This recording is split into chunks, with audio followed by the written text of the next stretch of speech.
The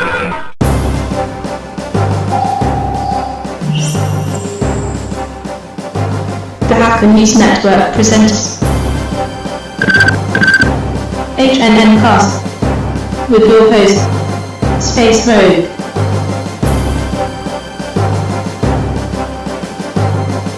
HNN Cast is sponsored by Astaro, simplifying security, and by TrustWave Spider Labs, providing advanced information security services to planet Earth. Become a sponsor. Email sales@hackernews.com. This is Space Rogue for the Hacker News Network, and this is HNN Cast for the second week of February 2011. Our top story this week.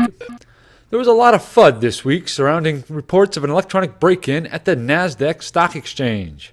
While the computers that run the trading platforms themselves were not compromised, a web application known as Director's Desk did have some suspicious files inserted into it. Yow! Director's Desk is an online corporate governance portal that allows corporations to host sensitive financial files for sharing with authorized third parties. Basically, it allows for online board meetings of Fortune 500 companies. The Department of Justice had initially asked that news of the story be delayed until next week. But when the story leaked anyway, NASDAQ was forced to issue a statement. There have been several reports that have used the term malware to describe this breach. We aren't sure if this is being used as a more generic term or if they were infected with a standard run-of-the-mill malware that everyone else gets. If Director's Desk runs on PHP, which I suspect that it does, I wouldn't be surprised if this was the same type of infection that has been hitting WordPress websites across the internet. However, numerous high-profile bloggers who have little to no actual connection to NASDAQ are busily peddling the FUD, claiming that this was an APT-style directed attack with nation-state sponsorship aimed at destroying the U.S. economy. Oh, and Digital Pearl Harbor, Cyber 9/11, and the sky is falling. Of course, the folks at Director's Desk want you to believe this scenario and not believe that the awesome security of their product was breached by run-of-the-mill malware, which is what I'm believing, until proven otherwise. Sometimes you gotta think there's some big Hollywood mogul that pays to have things happen just so they can make a movie about it. I mean, seriously, someone has to be writing this stuff. So Anonymous has been running around DDoSing websites, right? Basically making a general nuisance of themselves. Nothing new there. A few members have been arrested recently, but that's not new either. But now a security consulting firm that deals mostly with the government claims to have identified several top leaders within the leaderless group Anonymous. HB Gary Federal claims to have unveiled the identities of Owen, Q, Commander X, and several other high-ranking figures within the Anonymous organization. HB Gary had planned to reveal most of the information and the tactics used to collect it at the B-Side Security Conference in San Francisco next month.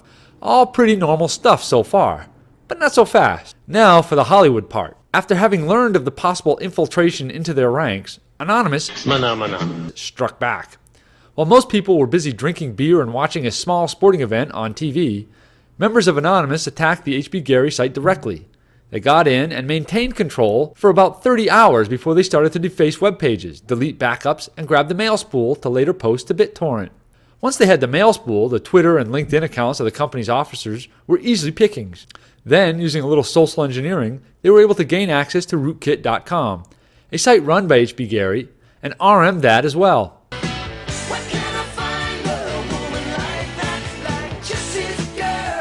However, Anonymous says that the so-called research was all wrong, that the names HB Gary collected did not in fact identify anyone in Anonymous, and to prove it, they dug up the research from the mail spool and posted it themselves. But it gets even better. The mail spool also contained lots of juicy details.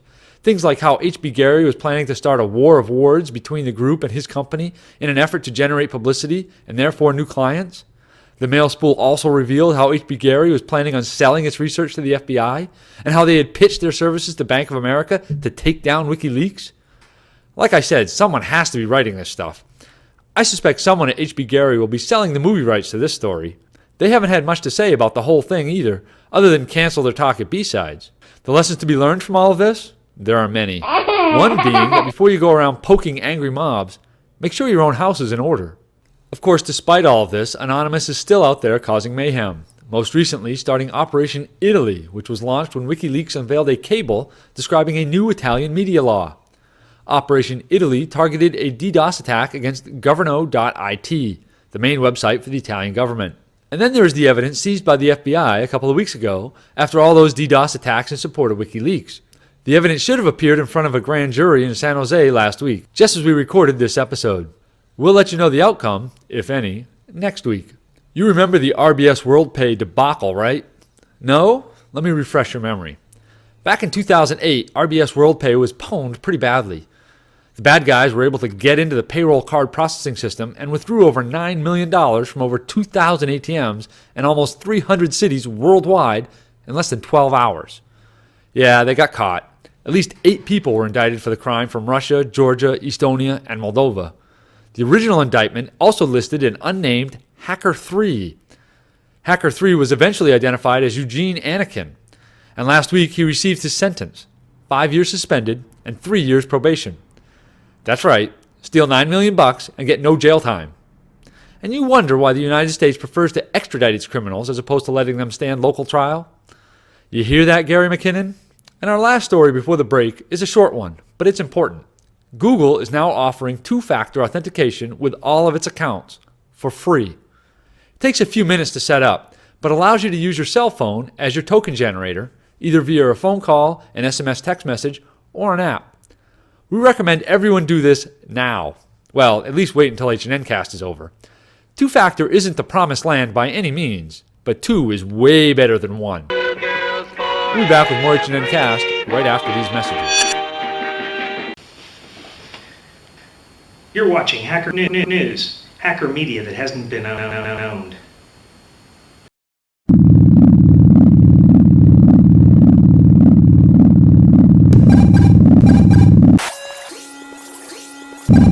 Bye.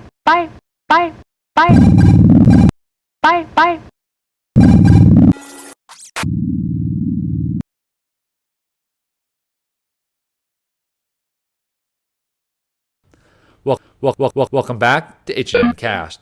McAfee recently released a very scary report about how Chinese spies had infiltrated at least 5 multinational oil and gas companies to steal bidding plans and other critical proprietary information. The report failed to name the 5 companies and said that at least 7 other unidentified companies had also been victimized.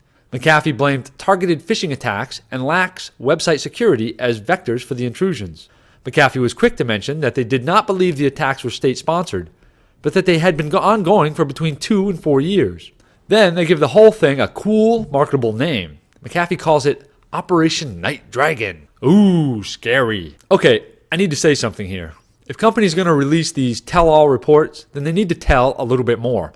They need to name names, they need to attributable quotes, they need to get specific with attack vectors and types of software used. Otherwise, it just sounds like you're fear-mongering, attempting to scare other companies and governments into giving you money. Now, I have no doubt that energy companies have malware running around inside their networks, but just about every other company in the world has the same problem. But to suggest that simple spam sending, data stealing, botnet member malware is out to steal and sell your corporate secrets is just creating panic. Panic that's going to do no one any good. It doesn't make anyone more secure and causes politicians to overreact. Cut it out. Numerous posts on Russian underground web forums last year suggested that Slavic, or Monster, the author of the popular banking fraud Trojan ZeuS, was going to retire and give the ZeuS source code to the creator of the SpyEye Trojan. Now it appears that the first version of this merger has been spotted in the wild. SpyEye version 1.3.05 beta has several features previously unique to ZeuS, including the ZeuS admin panel and code used to evade Trustir Rapport bank transaction security software. Trustir says it is confident that its software will be able to defend against the malware. Of course they do. I mean, what else are they going to say? And in a related story, someone is selling the source code for the ZeuS Trojan. Discovered in an underground forum, a user known as Nem has offered up the full source code for version 2.0.8.9. No idea if it's legit or not, or where Nem got it from, and well, we aren't going to pay up to find out either. The OWASP Security Summit happened this week, and by all accounts, some real progress was made in the name of application security. Unfortunately, the organization's wiki site suffered some serious damage. A legitimate user by the name of Frank Alexander went in and erased large portions of the site. So much for openness. This is why we can't have nice things. Bug bounties seem to be full of controversy recently. Some companies have very generous programs, but others refuse to pay a dime for independent research. In one case, a researcher in Japan has submitted 22 bugs to Google from various web apps, 2 of them critical, and has earned over $13,000 for their efforts. Not really sure why some companies like Microsoft are so opposed to bug bounties. Seems a hell of a lot cheaper than hiring an employee to find bugs full-time, and you get more and better bugs found. So what's the problem, Microsoft? Veracode opened its own bug bounty program a few weeks ago. It hasn't been without problems, though. They have found that researchers tend to not follow directions and have submitted bugs that were outside the bounds of the program. They also underestimated the number of bugs that would be found. Despite the problems, Veracode plans to make changes and push forward with its program. Good for them. We'd like to see more companies follow suit. We'll be right back with the Tool Time and the H&N Quickies right after these messages.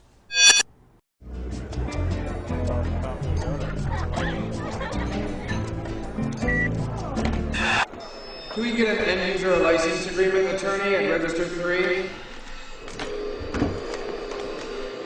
I'll need you to sign here and here to read the book according to the terms of this agreement. But I just want to buy the book. Why do I need to sign anything?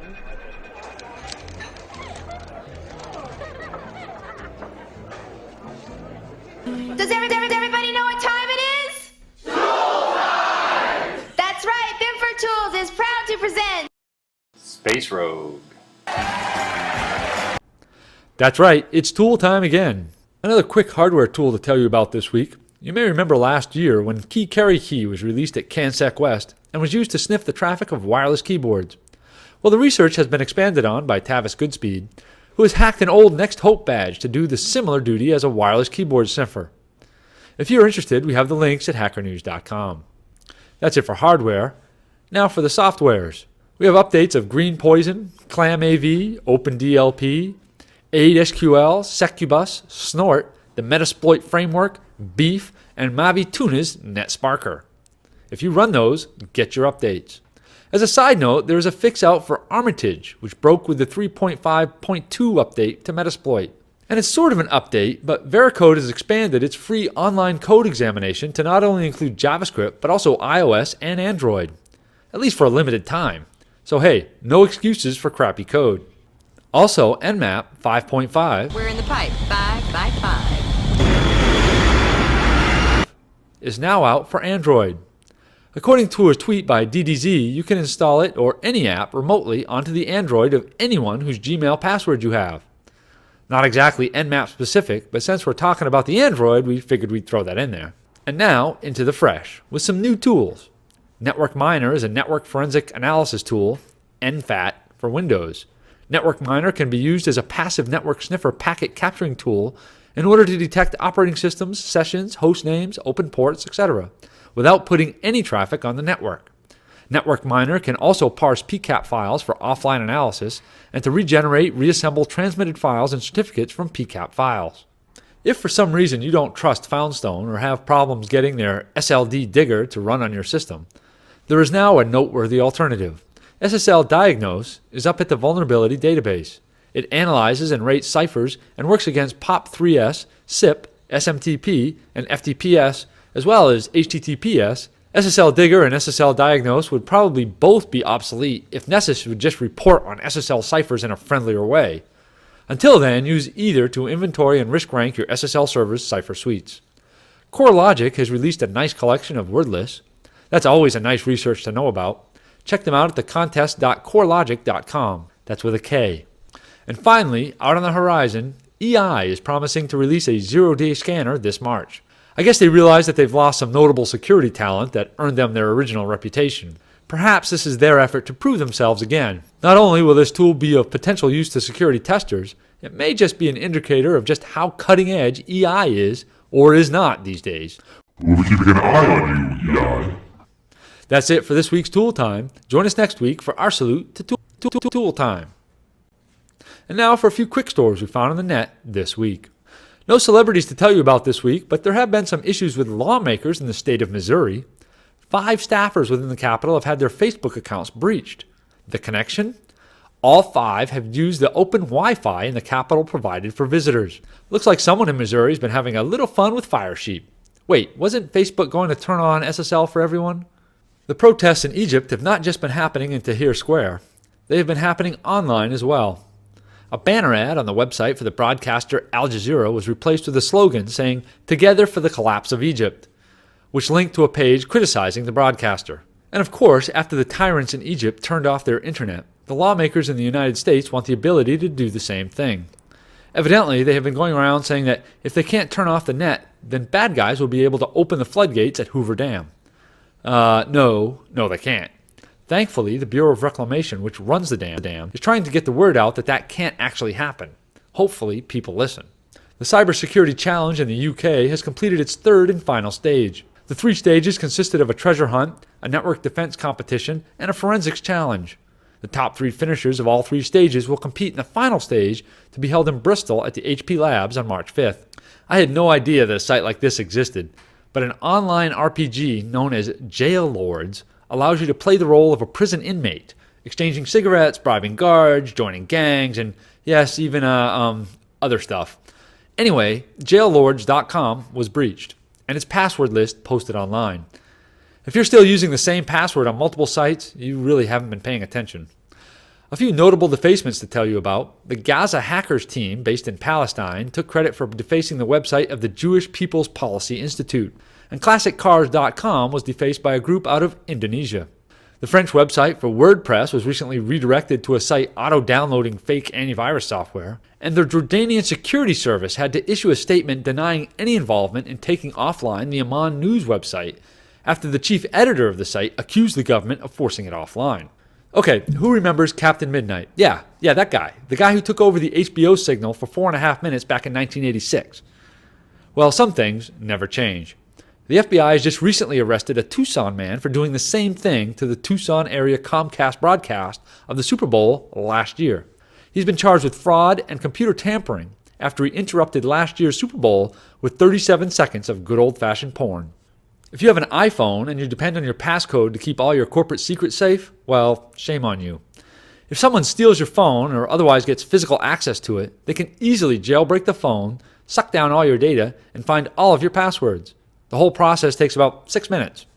Not really sure why this is news to anyone, but there you have it.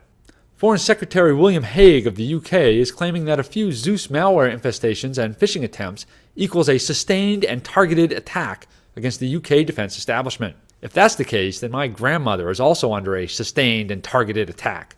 Quick, let's spend some tax money to beef up her cyber defenses. And Microsoft has finally seen the light. After years and years of viruses, worms, and Trojan horses taking advantage of the auto-run feature in Windows XP, Microsoft has finally decided to disable it. An important non-security update will be pushed out via Windows Update to all Windows XP users. The feature has already been disabled in Vista and Windows 7, but considering the installed base of XP, it's about damn time. If you're using Comcast Internet for your business, you might want to make sure you have the latest updates applied to your cable modem. Trustwave Spider Labs, an H&N sponsor, has not only found cross-site request forgeries in the admin interface for the modems, but also a hard-coded root password. I swear, companies never learn. Oh, and don't forget to turn off Telnet. According to a report released by Akamai, 10% of all cyber attacks are targeted at port 23. Akamai? Since when did they start issuing security advice? Oh well, good advice anyway. And that's all the quick stories we found on the net this week. That means it's time for your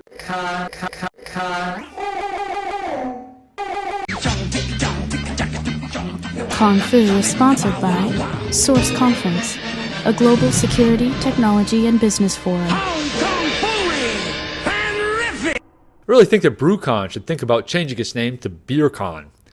I think it would be a more accurate description of the event.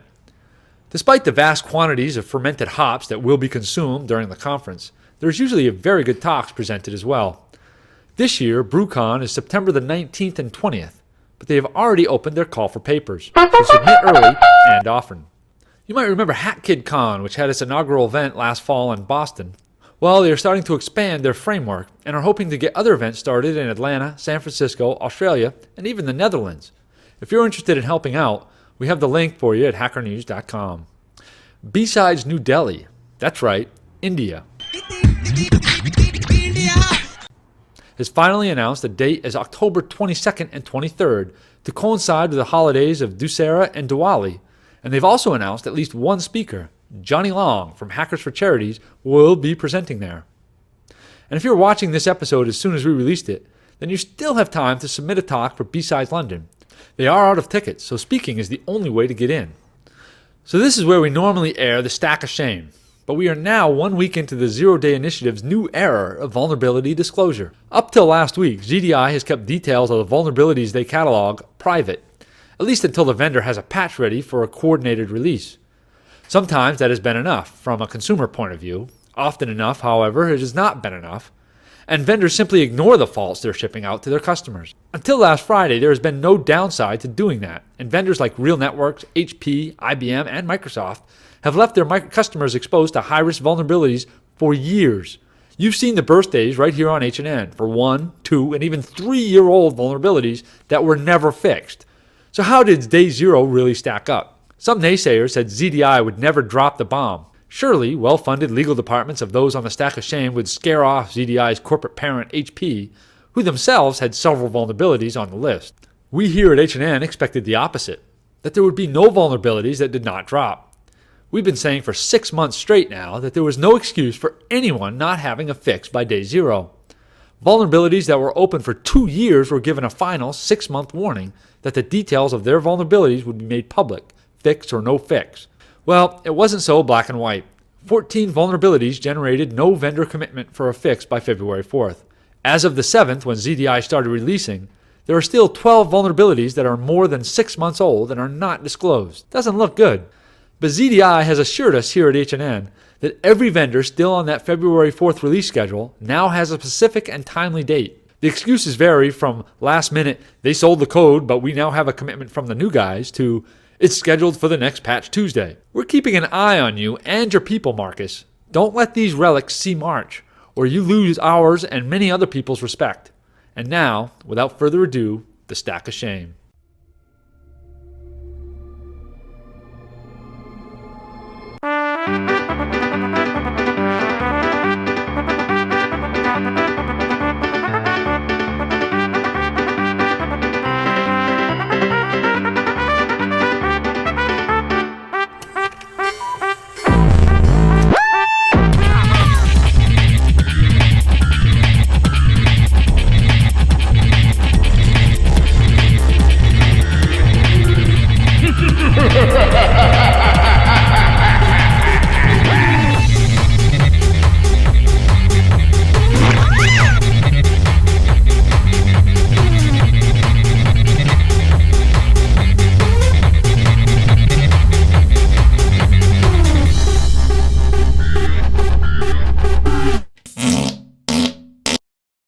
Welcome to the real world. That's it for this week's H&N Cast. I've been your host, Space Rogue, and you've been watching the Hacker News Network. Remember, if you have any news you think we should report, send it to news@hackernews.com. You have been watching H&N Cast. This is Space Rogue for the Hacker News Network. Fun to do bad things.